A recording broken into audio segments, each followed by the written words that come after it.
ये वीडियो इस पेपर का फर्स्ट पार्ट है और ये पेपर एपीएस डीके का प्री बोर्ड केमिस्ट्री का है, जिसका हम लोग यहाँ पे प्रॉब्लम डिस्कस करने जा रहे हैं। तो इस वीडियो में हम लोग इसका केवल सेक्शन ए डिस्कस करेंगे, मतलब जो यहाँ पे ऑब्जेक्टिव प्रॉब्लम्स इसके 16 होंगे। तो आपके बोर्ड एग्जाम में 16 ऑब्जेक्टिव प्रॉब्लम्स सेक्शन ए में आएंगे। और यहाँ पे क्या किया इनके स्कूल वालों ने, यहाँ पे ऑब्जेक्टिव प्रॉब्लम्स नहीं दिया है, इसका आपको शॉर्ट आंसर लिखना है। तो आप बिल्कुल इंश्योर रहिए, आपको बोर्ड एग्जाम में शॉर्ट आंसर्स नहीं मिलेगा, आपको ऑब्जेक्टिव प्रॉब्लम्स मिलेंगे। मतलब प्रॉब्लम्स तो ऐसे ही होंगे लेकिन इनका ऑप्शन मेंशन रहेगा, यहाँ पे ऑप्शन मेंशन नहीं है। तो चलिए इसका आंसर देख लेते हैं, यहाँ पे प्रॉब्लम्स क्या है और उसका आंसर क्या होगा। तो क्वेश्चन नंबर 1 है, ketone react with hydroxyl amine to give. तो कीटोन आप कोई भी लिख लीजिए, और कीटोन के साथ साथ कोई भी आपके पास कार्बोनिल कंपाउंड होगा, मतलब एल्डिहाइड कीटोन कुछ भी, उसका रिएक्शन जब आप कराते हो अमोनिया डेरिवेटिव के साथ, this one is ammonia derivative, जिसको यहाँ पे हाइड्रोक्सिल अमाइन बोल रहे हैं ये लोग। तो इसके साथ जब रिएक्शन कराओगे तो आपको करना कुछ नहीं होता है, इसके कार्बोनिल के डबल बॉन्ड O को और इस H2 को वाटर के फॉर्म में आपको बाहर कर देना है। और जब यहां से वाटर आप बाहर कर दोगे तो इस कार्बन को और इस नाइट्रोजन को डबल बॉन्ड से जोड़ देना है। तो प्रोडक्ट क्या आएगा, CH3, सी के साथ एक CH3 दूसरा वाला, ये डबल बॉन्ड N और इसके साथ OH। और जब कार्बन को डबल बॉन्ड N से जोड़ोगे और उस N पे OH लगा रहेगा तो इसको हम लोग बोलते हैं ऑक्सिन। तो यहाँ पे जो प्रोडक्ट होगा उसको लिख देना कि ऑक्सिन बनेगा, और ये पूरा रिएक्शन हो जाएगा। क्वेश्चन नंबर 2 है, name the cell in which energy from combustion is converted into electrical energy.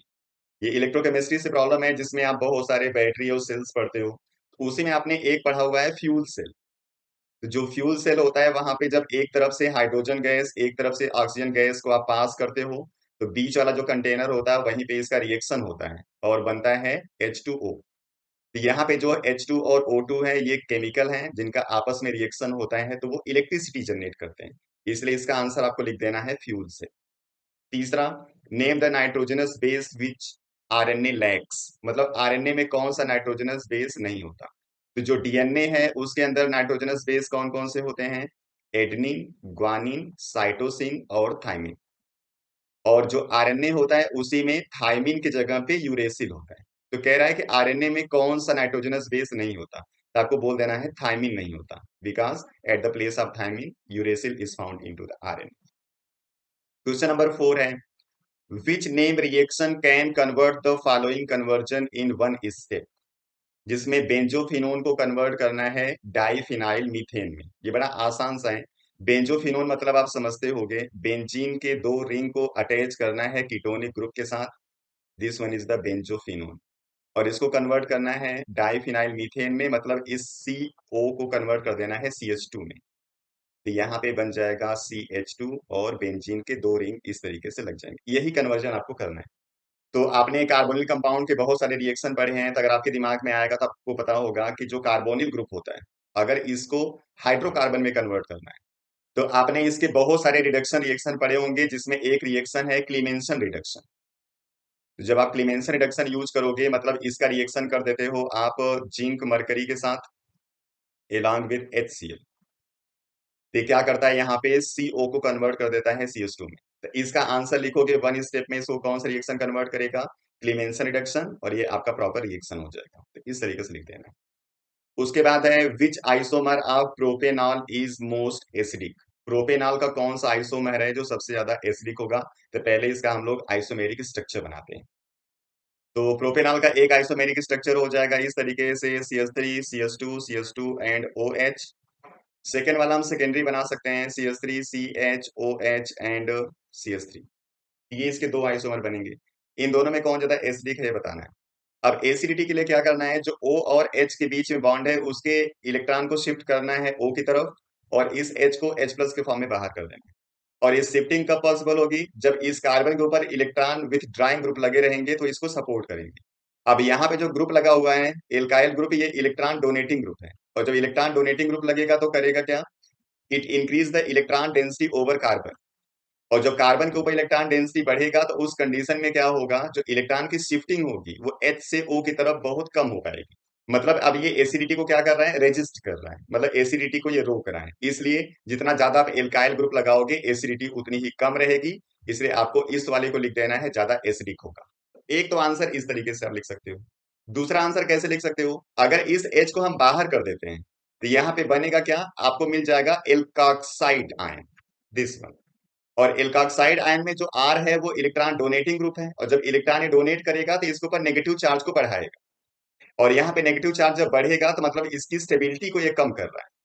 तो जब दो दो आर ग्रुप आप लगा दोगे तो इस केस में आपको स्टेबल आयन नहीं मिलेगा, इसलिए हम लोग इस वाले को ज्यादा एसिडिक मानते हैं, क्योंकि ये स्टेबल आयन जनरेट करेगा after the release of proton. चलिए question number 6, complete the following equation. एक इक्वेशन है जिसको कंप्लीट करना है, जिसमें KMnO4 की हीटिंग करनी है।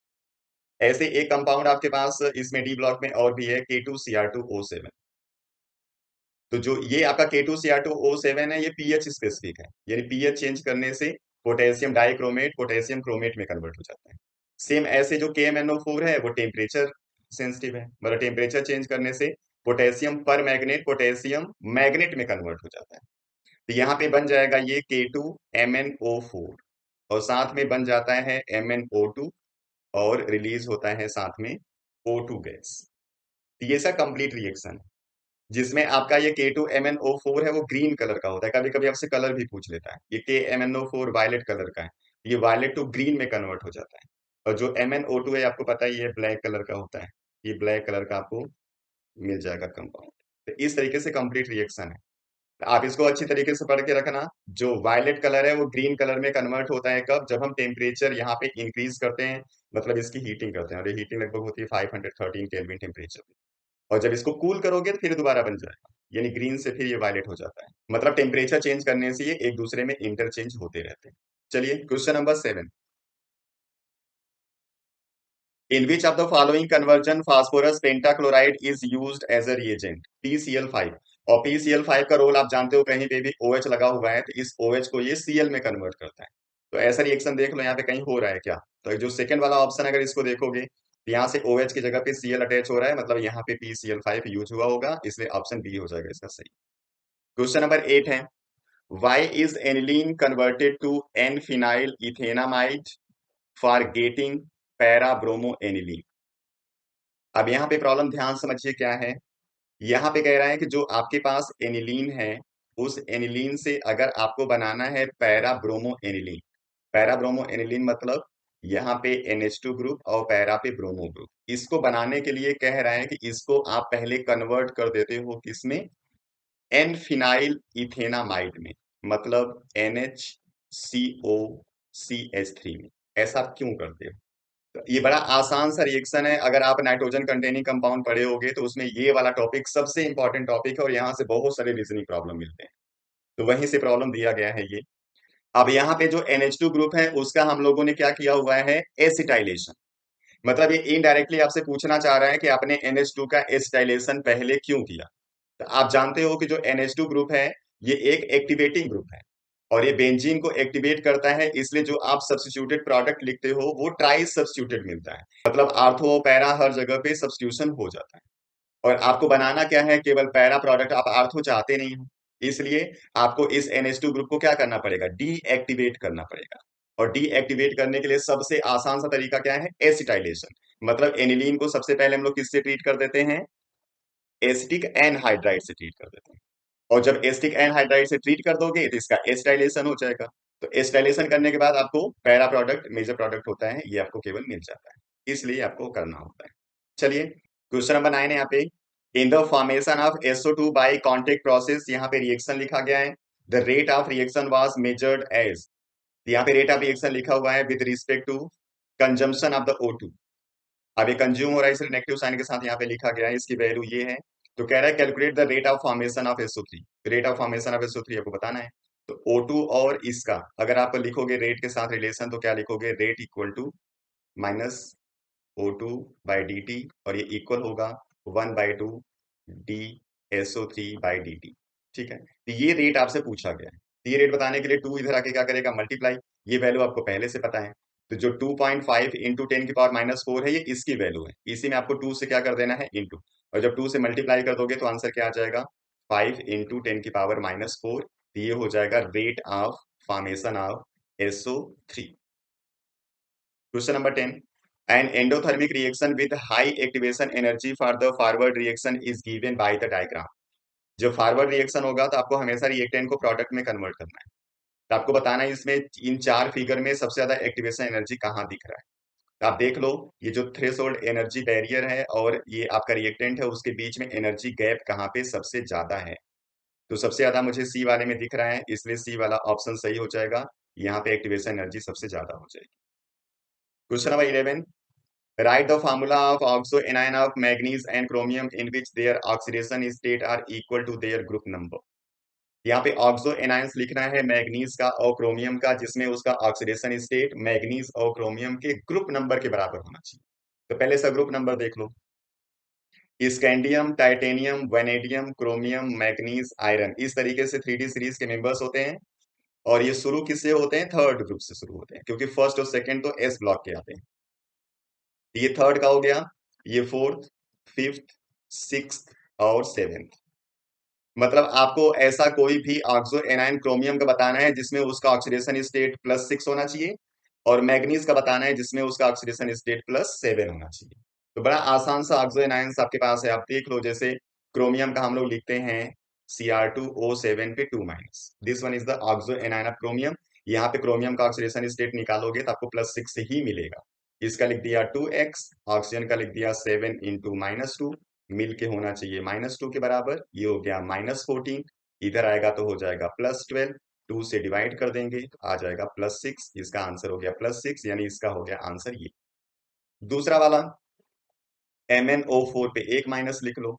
तो यहाँ पे Mn का लिख लेंगे हम लोग x, इसका लिखेंगे -2 × 4 और इक्वल टू -1 होना चाहिए।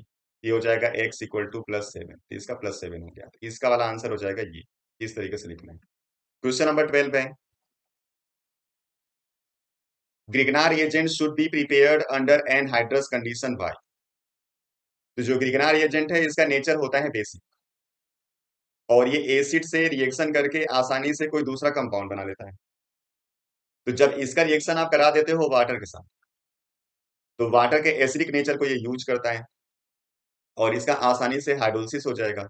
तो जो यहाँ पे RMgX होगा, जब ये हाइड्रोलाइज होता है तो जो H होगा वो R के साथ चला जाता है और OH इसके साथ, तो बन जाता है ये हाइड्रोकार्बन, वो भी एल्केन, और MgOHX। मतलब आपको बनाना होता है ग्रिग्नार रिएजेंट, लेकिन हाइड्रोलिसिस होके बन जाता है ये एल्केन।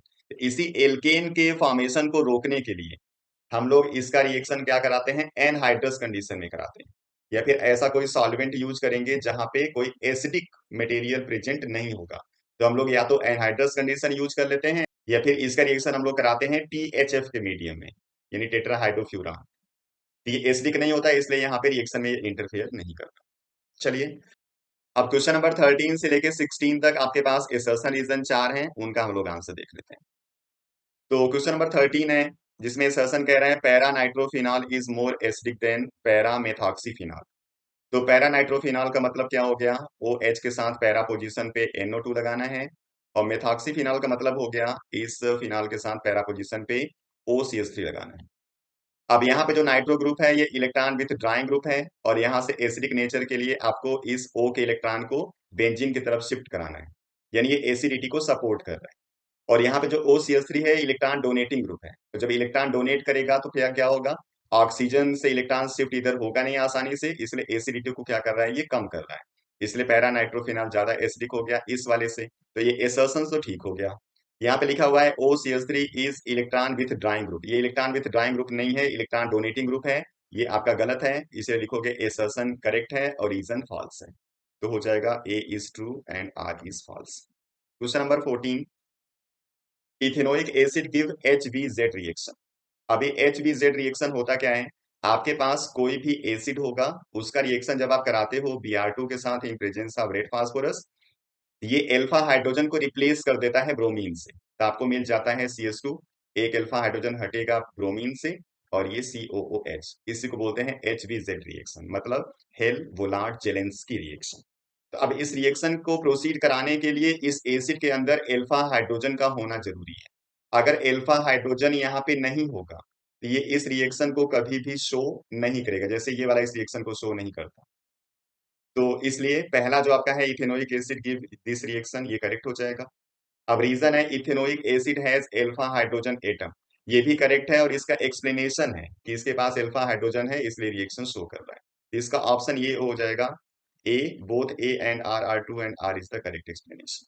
क्वेश्चन नंबर 15, इसका असर्शन है vitamin B and vitamin C must be taken regularly in diet, ये बिल्कुल करेक्ट है क्योंकि ये दोनों जो विटामिन होते हैं वो वाटर सॉल्युबल होते हैं और जो वाटर सॉल्युबल विटामिन होते हैं वो आपकी बॉडी में स्टोर नहीं होते, वो यूरिन के थ्रू कंटिन्यूअसली बॉडी से बाहर पास होते रहेंगे, इसलिए इनको आपको लेना पड़ता है अपनी डाइट के अंदर। इसका आर क्या कह रहा है, vitamin B and vitamin C are fat soluble, ये गलत है क्योंकि जो फैट सॉल्युबल होते हैं वो बॉडी में स्टोर होते हैं, वो यूरिन के साथ पास नहीं होते, इसलिए उनको रेगुलरली आपको लेने की जरूरत नहीं पड़ती।